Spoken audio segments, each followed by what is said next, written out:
Përshëndetje Hoxha, bën me postu fotot njerëzve të vdekun, si duket e ka për qëllim në rrjetet sociale. Përshëndetje edhe ty edhe gjithë juve që po e shihni këtë video. Kemi dy situata.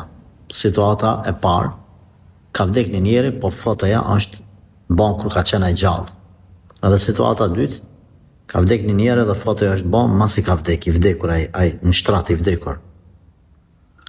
Te rasti i parë, kjo është bën një foto kur i ka pasaj 40 vjet ose 50 vjet, ka qenë hala gjallë, kanë fotografu.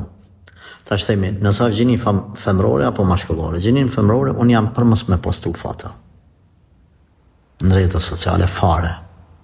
Për vërejtet të cilat i dim edhe s'kam nevojë gjithë i dini, po dikuj zdo me pranu realitetin.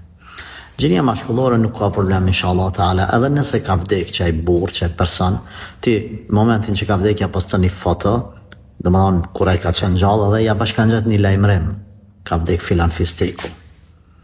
Ose një thanje të tij e merr dhe bashkë ja bashkangjet edhe një foto të tij. Këto morën vesh që lejohet inshallah taala.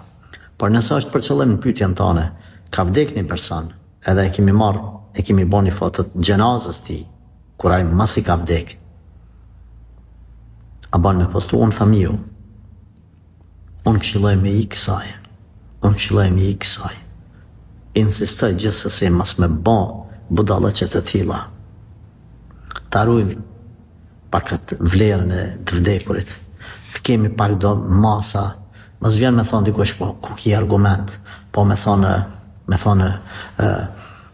çka ka të keqe. Nëse ja nisin qështu atër sa budallakia ka me janis me dalë në për rrjetet sociale sa s'ka të ndalur.